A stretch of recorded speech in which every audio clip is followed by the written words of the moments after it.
Shalom. Shalom, shalom. Shalom. First and foremost, we give all praises, glory, power to the Most High Yahweh, through His only begotten and beloved Son, Yahushua, Mashiach, and the Ruach HaKodesh. And we say shalom. Shalom to the family, shalom to everybody. Shalom, this is the brother Frankie, or Gontra for some of you, all praises to the Most High.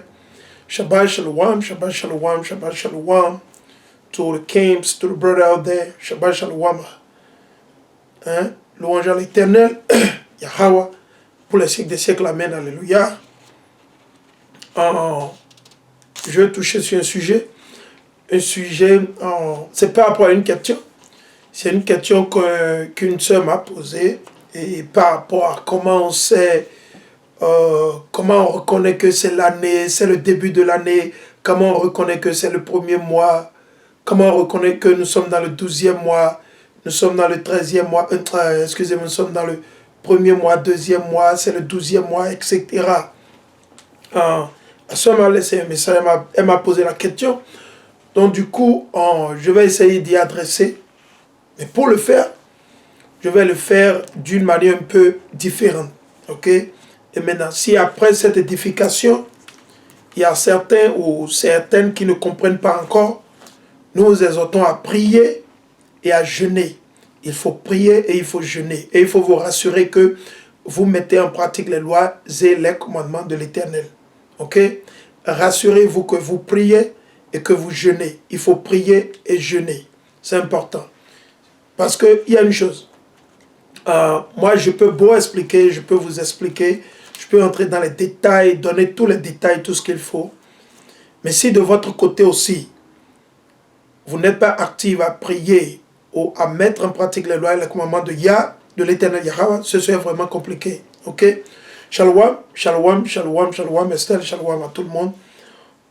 Sans plus tarder, nous allons commencer avec le livre de... Nous allons partir dans 1er Corinthiens. Et ce que je vais faire, je vais le lire. Et nous allons commencer avec 1er Corinthiens. Car il faut comprendre. Ok? Il faut bien comprendre.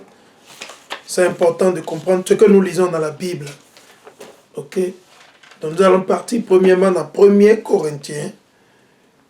Ma Bible ici. 1er Corinthiens, le chapitre 14. Nous allons partir dans 1er Corinthiens, le chapitre 14. Ok? 1er Corinthiens 14. Et nous allons lire le verset 33 si j'ai bonne mémoire. Nous allons commencer avec le verset 33. 1er Corinthiens. Ok? 1er Corinthiens. Premier épître de Paul aux Juifs qui vivaient à Corinthe. Ok?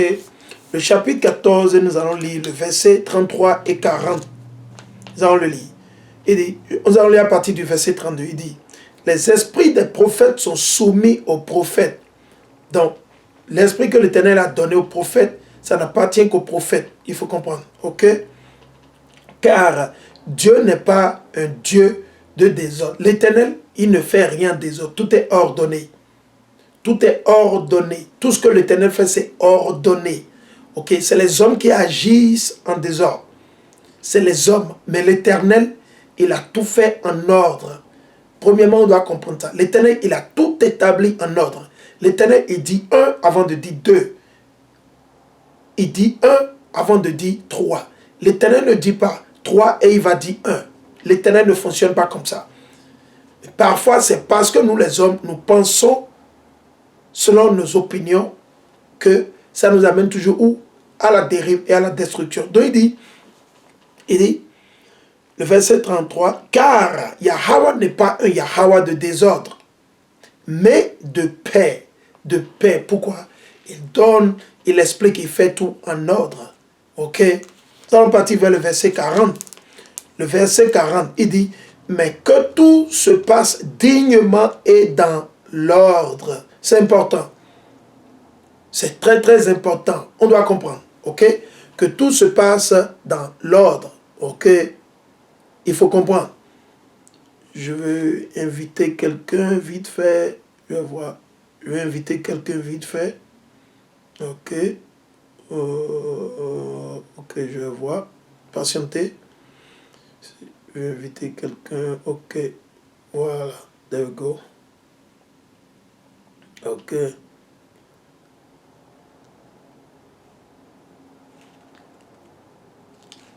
Voilà.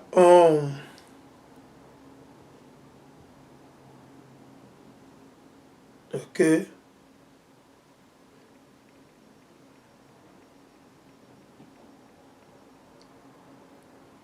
Un instant. Je vais juste inviter 2 ou 3 personnes vite fait pour voir si c'est possible. OK.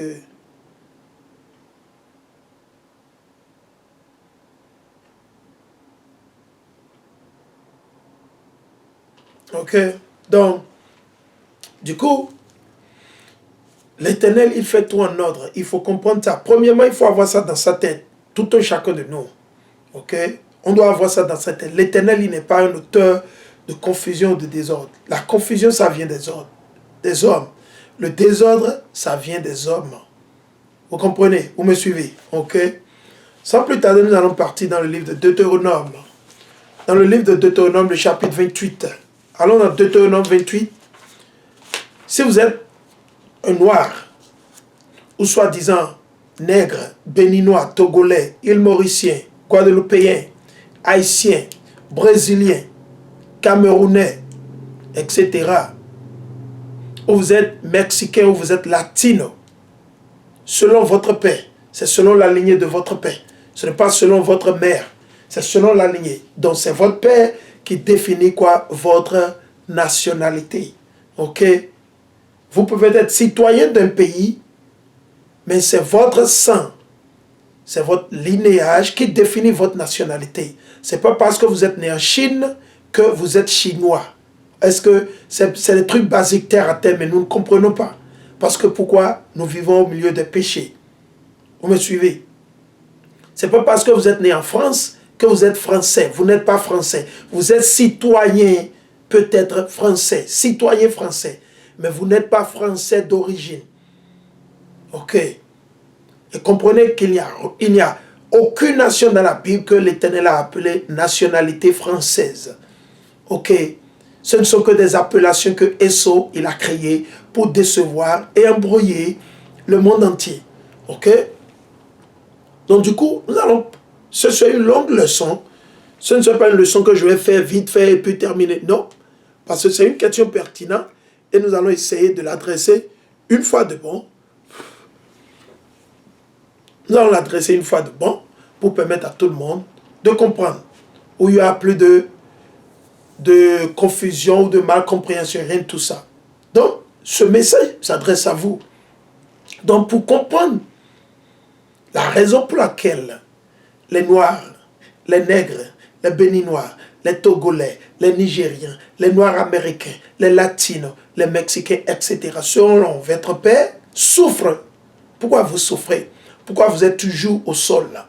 Et les autres nations sont toujours au-dessus de vous?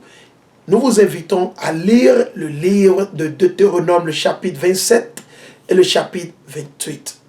OK? Nous avons fait des édifications là-dessus déjà, c'est sur notre YouTube. Vous allez sur notre YouTube, souscrivez, appuyez sur la sonnerie parce que YouTube actuellement est en train de cacher ceux qui souscrivent, YouTube il va contre nous. Parce que pourquoi? Ils savent que nous exposons les mensonges, leur satanisme, tout ce qu'ils font. Donc du coup, ils sont en train de tout faire pour cacher les leçons, les vidéos aux gens.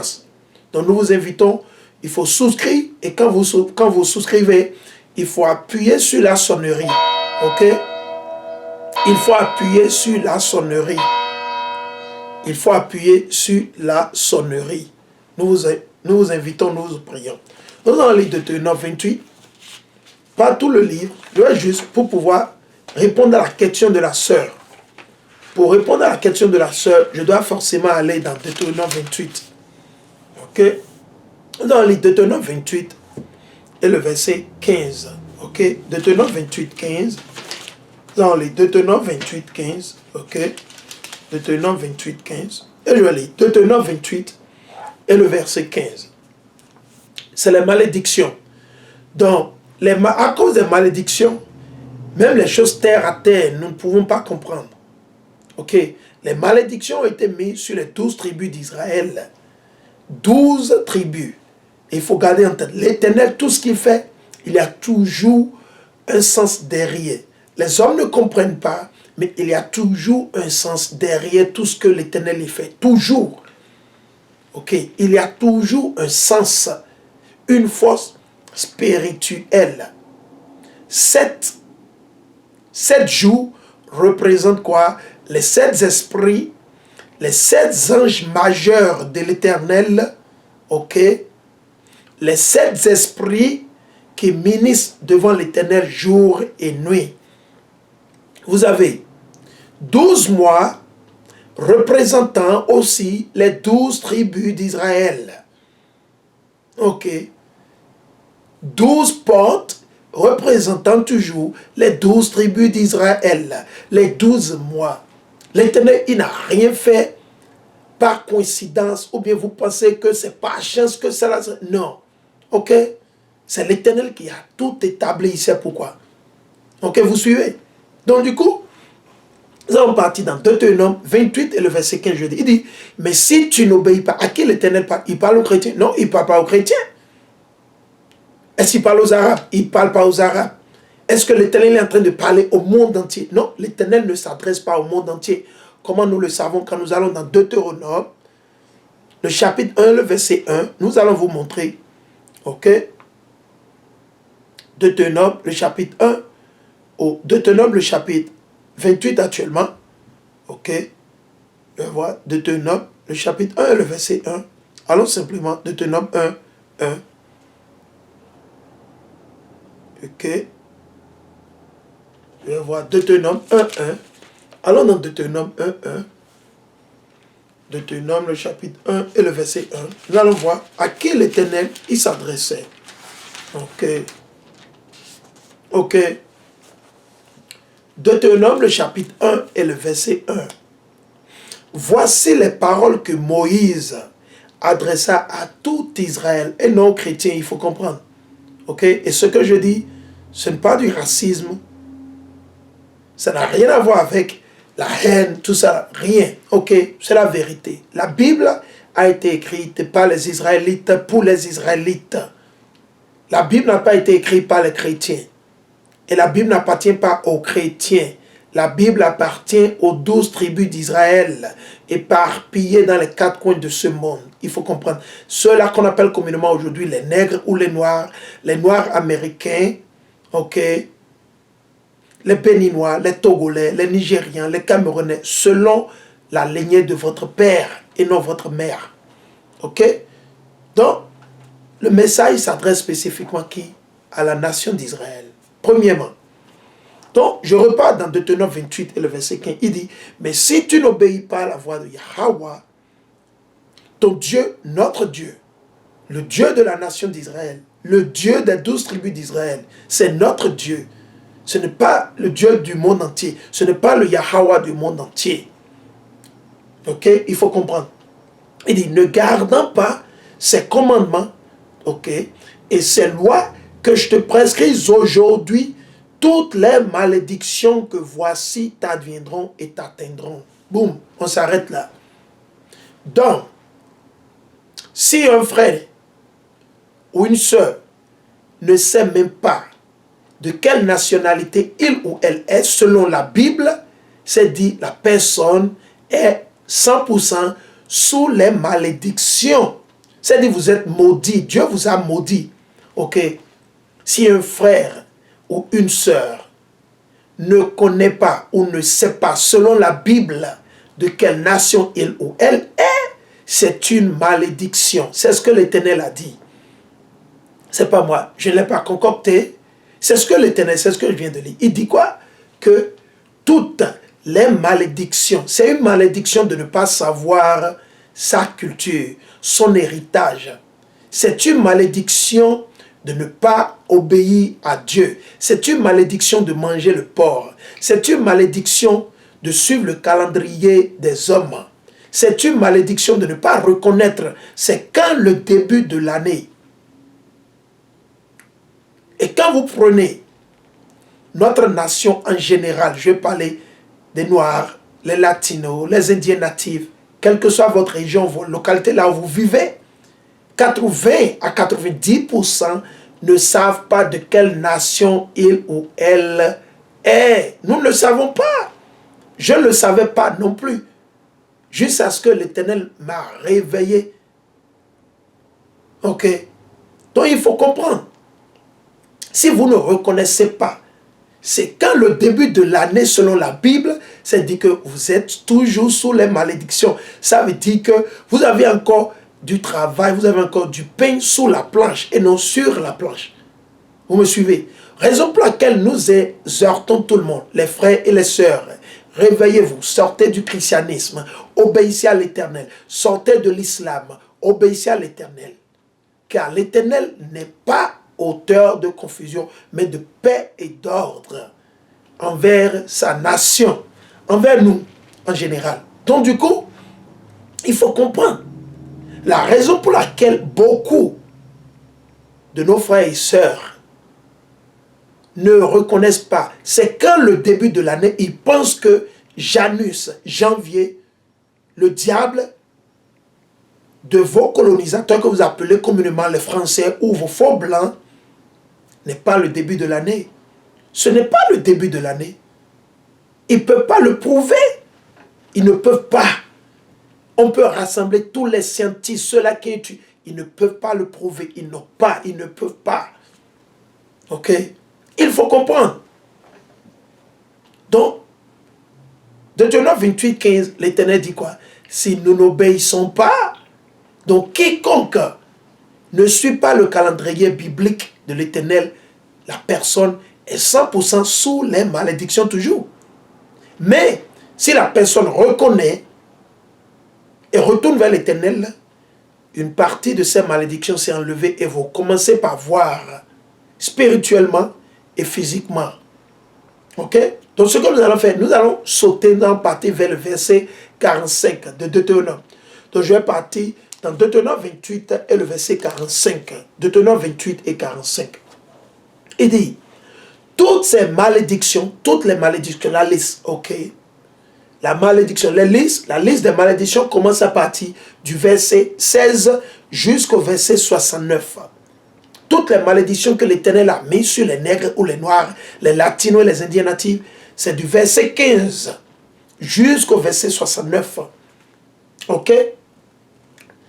Donc, je suis dans le verset 48, Deutéronome 28, 45, ok? Il dit, toutes ces malédictions t'adviendront, te poursuivront, donc quelle que soit la région où vous irez, vous pouvez fuir, vous pouvez prendre le visa, n'importe où vous irez, ces malédictions, ils vont nous poursuivre. Ce n'est pas parce que vous vivez en France que c'est la malédiction ou les malédictions ont été enlevées. Jamais. Ok? Et ce n'est pas parce que Hamashiach est mort que les malédictions ont été enlevées. Il n'a jamais dit ça. Les malédictions sont sur nous jusqu'au jour Hamashiach il reviendra et on sera sauvé. Quand je dis on, je ne parle pas de tout le monde. Et même moi qui suis ici, je ne peux pas m'asseoir ici et dire que je suis sauvé. Je ne suis pas encore sauvé. Ok?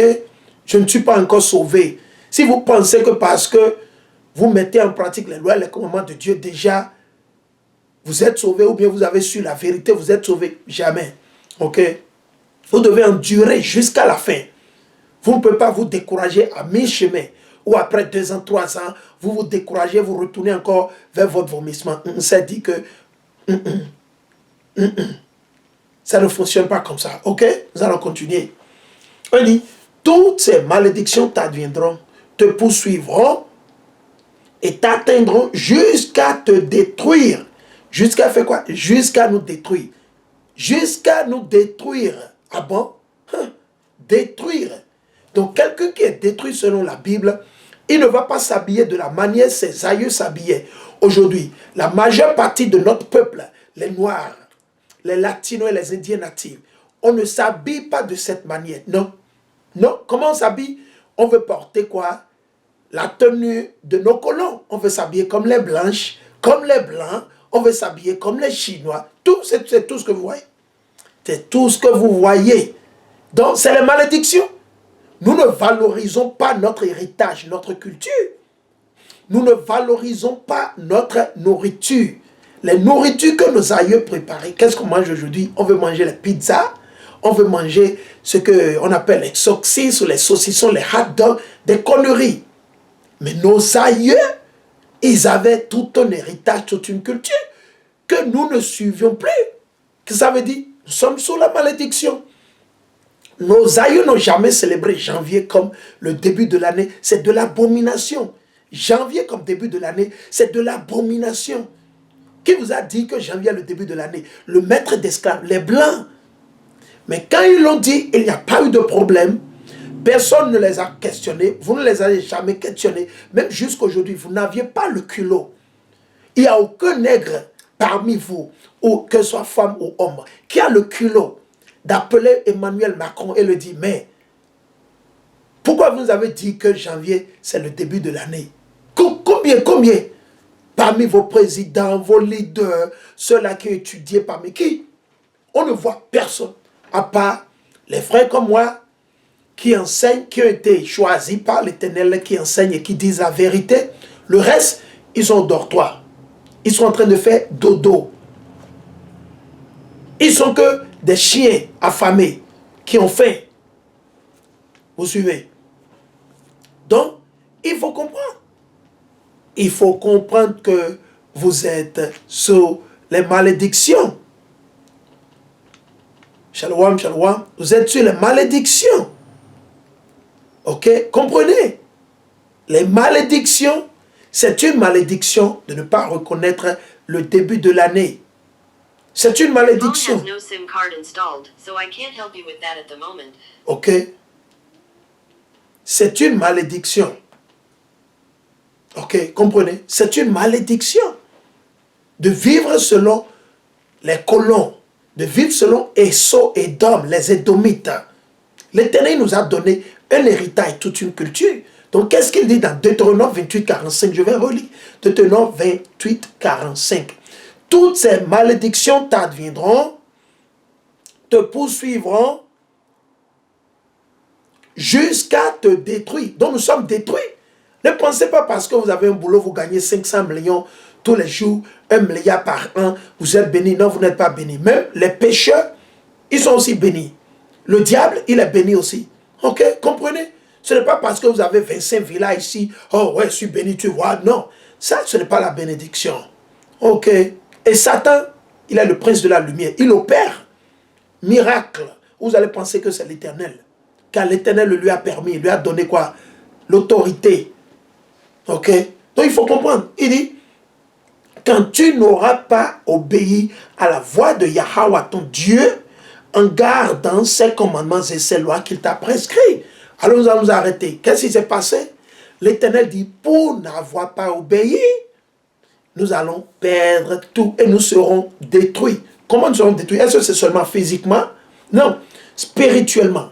Spirituellement, nous sommes détruits. En tant que nation, je vous ai dit, 90% de ceux-là qu'on appelle communément aujourd'hui les Noirs ou les Nègres, les Latinos, ils ne savent pas de quelle nation ils sont. Ils disent, ils sont Nigérians, Béninois, Noirs américains, Africains américains ou Américains africains. Ils sont Mexicains, ils sont Latinos, ils sont Béninois, ils sont Français. Pourquoi? Parce qu'ils sont détruits mentalement, spirituellement, physiquement, à cause de nos péchés, à cause de vos péchés, les malédictions. Donc, si nous sommes sous les malédictions, c'est quoi? Il n'y a pas de fumée sans feu, c'est cause, effet. Cause, effet, comme on l'a appris. Il n'y a pas de fumée sans feu. Il n'y a pas de fumée sans feu. Si vous voyez le feu ou la fumée, c'est qu'il y a déjà quoi? Le feu. Ok? Donc, qu'est-ce qui s'est passé? Nous n'avions pas obéi aux lois et aux commandements de l'Éternel. Alors, nous avons perdu quoi? Notre héritage. Il dit qu'on sera détruit jusqu'à te détruire. Allons dans les Osée. Ok? Dans les Osée. Allons dans Osée. Le chapitre 4 et le verset 6. Osée 4, 6. Ok? Allons dans Osée. Je voulais lire directement de l'autre gadget que j'ai sur moi, mais du coup, ça déconne. Non, je vais le lire dans la Bible. C'était juste pour aller un peu plus vite. Ok, c'était pour aller un peu plus vite. Nous allons le lire Osée. Avant même Osée, nous allons lire Jérémie 17,4. Allons dans Jérémie 17,4. Ok, parce que c'est le précepte. Ça a été donné à qui? À Moïse. Moïse, le prophète Moïse. De Moïse, ça a été donné aux autres prophètes. Maintenant, on va voir ce que Jérémie a dit. Nous allons partir directement dans Jérémie 17,4. Je suis dans Jérémie, le chapitre 17 et le verset 4. Tu devras te dessaisir. Qu'est-ce que ça veut dire dessaisir? Perdre. Qui? La nation d'Israël. La nation d'Israël. Ok, comprenez? La nation d'Israël. L'Éternel dit qu'on doit se dessaisir. Nous allons perdre. Ok? Que nous allons perdre. C'est ce que l'Éternel est en train de dire. Dessaisir. Il dit, tu devras te dessaisir de ton héritage. Notre héritage, c'est ceci. Je vais vous montrer notre héritage. Notre héritage, c'est la Bible. La Bible, c'est notre héritage. Ok? Pour ceux-là qui ne le savent pas. Notre héritage, c'est la Bible. Ok? La Bible. Voici notre héritage. Notre héritage, c'est de s'habiller comme ça. Sur ces genres de vêtements que nous avions portés. Je vais vous montrer encore autre de notre héritage. Parce qu'il faut comprendre. Ok? Il faut comprendre forcément.